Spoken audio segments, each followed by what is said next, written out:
balik lagi di channel gue. Hari ini di channel ini kita bakal bahas koleksi-koleksi yang ada di Angkasa Fish, oke?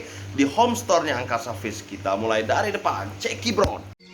Hai para bosku, welcome to Kiba Vlog.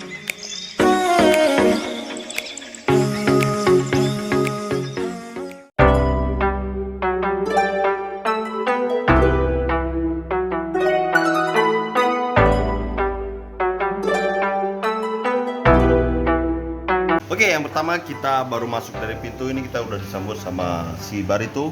Barito ini size-nya sekitar 50 cm-an ya.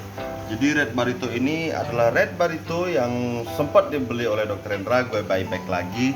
Dia ini sekarang lagi mager, kurang lebih baru 4 hari di sini. Jadi kita masih on progress supaya dia nggak mager. Jangan lupa pakai Azura supaya dia nggak mager, bosku. Oke. Nextnya kita ada Auranti. Ini Auranti gue baru beli juga nih, kisaran size-nya sekitar 30 sentian. Dia sudah mulai mau berenang. Dia ini sebenarnya ikan kurus banget kemarin ya, kurus banget. Nah, dua ikan ini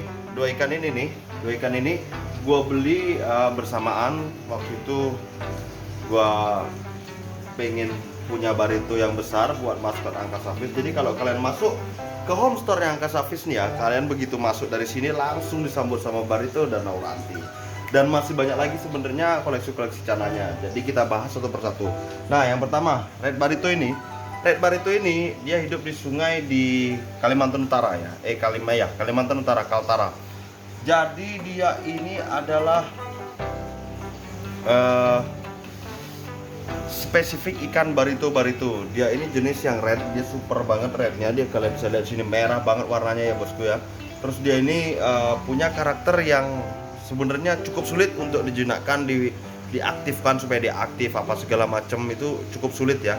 Tantangan tersendiri buat gua untuk membuat ikan ini aktif. Jadi tantangan untuk memelihara Barito tuh banyak banget. Jadi yang pertama warna, kedua bunga, ketiga tuh bisa aktif gimana caranya. Kalau kita punya ikan yang banyak bunganya, Barito banyak bunganya atau banyak barnya bagus, simet atau warnanya naik, itu tantangannya adalah buat dia aktif. Itu sangat sulit sekali bosku ya. Jadi sementara ini kita kasih aerator di sini supaya airnya tuh tetap terjaga bersih. Ini airnya bening banget. Nah, ikan Barito sendiri ini kisaran harganya, kalau yang biasa-biasa itu mulai dari 6-7 cm itu kisaran harganya di 100.000. Kalau udah 50 cm atau kolektor item itu kita udah nggak bisa sebut harga ya, karena kolektor item itu adalah harganya harga koleksi. Jadi suka-suka si penjual dan si pembelinya menerimanya dengan harga berapa. Oke. Nah, Barito sendiri sebenarnya dia itu suka dengan substrat yang sedikit lembut. Apa kita bisa gunakan pasir Malang merah yang halus nomor 1 atau pakai pasir silika yang warna putih ya. Terus backgroundnya itu Barito condong lebih ke yang warna gelap. Itu lebih bagus untuk red Barito kalau warnanya gelap ya. Jadi warna gelap itu membantu meningkatkan warna ikan supaya makin terlihat warnanya. Sebenarnya bukan membantu meningkatkan, supaya terlihat warna ikannya. Jadi kalau terang itu biasanya dia lebih memudar, lebih pink, nggak pekat warna merahnya terus gitu. Terus untuk ketinggian air sendiri atau suhunya, itu kalau ketinggian air bebas ya, itu kalian bisa atur sendiri senyaman-nyaman ikannya. Kalau untuk suhu ikan Barito ini di kisaran 28 sampai 30 itu udah cukup normal. Jadi di udara di tempat kalian itu usahakan jangan terlalu dingin ya, dia kurang suka yang AC. Nah, berikutnya kita bahas Auranti. Auranti adalah ikan asli India. Jadi ikan ini hidupnya di India sana di lumpur ya. Dia tuh suka sekali bermain lumpur. Auranti maculata ini bisa tumbuh sampai size 45 cm sepengetahuan gue sampai saat ini. Dan lebih banyak keepers itu menggunakan juga background gelap dengan kombinasi pasir Malang merah. Terus habis itu kita tetap kasih aerator di sini supaya dia bersih ya, terjaga airnya apa segala macamnya. Untuk dietnya dia suka sebenarnya pakan hidup ya, macam cacing itu paling bagus untuk Auranti. Tapi di sini banyak keepers yang ngasih pelet, itu juga bagus untuk menemukan warna-warna birunya ya. Kalian lihat sendiri ya, ikan ini sebenarnya belum settle, belum sehat, cuman posisinya sudah mau berenang, sudah mau interaksi gitu ya. Jadi kalian nggak perlu khawatir dengan Auranti. Nah, ini lagi satu lagi nih. Auranti itu pada dasarnya banyak banget yang nanya ke gua, Auranti PO tuh gimana bang, Auranti ini gimana bang. Sebenarnya semua ikan, ini gua kasih tahu ya. Sebenarnya gua semua ikan, mau dia PO, mau dia bukan atau kipan lama apa segala macam, semua tuh punya plus minus ya. Jadi kalau yang PO itu otomatis dia baru mendarat dari India, dia dikirim dari India ke Indonesia, sampai di Indonesia dia dikarantina. Di India sendiri sebelum keberangkatan ke Indonesia dia dikarantina, dan dia karantina tuh pasti nggak dikasih makan ya bosku ya. Terus kedua, dia sampai di Indonesia dikarantina lagi dan dia tidak mau makan, otomatis ya dikasih akrivalvin biasanya atau ketapang.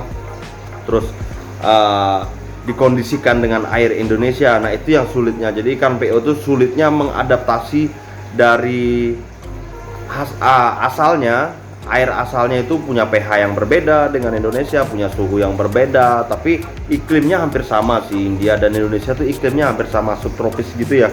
Terus apa sih kekurangannya beli ikan PO? Nah, ikan PO itu banyak banget dan tidak sedikit ya, otomatis itu ada yang kondisinya belum bagus sudah mulai dijual karena ya keperluan bisnis gitu loh. Jadi di sini ada yang membisniskan ikan ya otomatis itu harus dijual ya, karena dia prakteknya jual dan beli bosku gitu.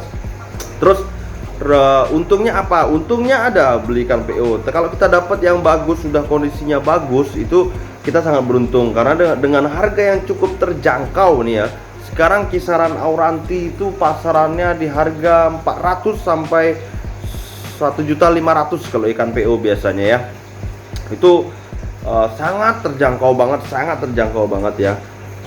Menurut gua di sekarang ini sangat terjangkau banget. Auranti itu sangat murah saat ini. Tapi itu yang PO ya. Tapi kalau yang kolektor item atau kipan sudah lama, itu plusnya kita merekondisinya sangat mudah karena dia sudah terbiasa dengan air yang ada di Indonesia.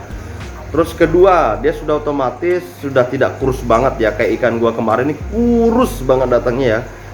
Itu sangat kurus, kalian nggak akan tega ngeliat ini tuh kurus banget, kepalanya besar, badannya ramping banget. Terus habis itu ikan yang nggak mau makan gue pancing dengan pakan hidup, dan akhirnya dia mau. Itu tantangan tersendiri ya. Jadi buat keepers yang memang suka challenge atau suka tantangan, biasanya beli PO gitu. Kalau dia suka dengan identitas bahan kontes atau barang yang bagus atau mempercantik ruangan kayak gitu, biasanya dia membeli yang kolektor item karena kolektor item lebih mudah untuk perawatannya ya. Tapi jangan salah juga, beberapa kolektor item juga ada yang mempunyai penyakit. Kayak kemarin ada beberapa kasus yang gue sempat dengar, sudah dipelihara 2 bulan itu muncul kail dari perutnya ya, dari anus ikannya. Jadi itu kan sangat membagongkan ya. Jadi oke, terus kita bahas lagi untuk pH air di Auranti. Auranti itu sangat suka sekali dengan pH yang 4 sampai 5 juga ya. Dia tidak suka pH yang tinggi. Jadi kalian harus atur pH-nya supaya 4 sampai 5 supaya Aurantinya tuh cepat adaptasi. Terus untuk ketapang. Nah, ketapang sendiri di Auranti sebenarnya rekomendasi atau tidak itu saya tidak merekomendasikannya, karena ketapang sendiri di India kayaknya jarang ya. Jadi Auranti itu hidupnya di lumpur. Kalau di ketapang itu bukan Auranti, namanya buah ketapang namanya bosku. Oke, nanti kita akan lanjut ke koleksi-koleksi lainnya. Kita akan bahas Cana untuk sementara waktu ini. Mungkin selama seminggu ini kita akan bahas terus Cana. Kita akan update terus video tentang Cana ya, dan beberapa koleksi-koleksi lainnya. Dan gue sekarang lagi demen sama ikan hias dengan warna-warna yang cantik ya. Tapi nanti itu kita bahas setelah Cana. Oke? Thank you bosku. Kita lanjut di episode berikutnya. Tara, thank you bosku. Cup.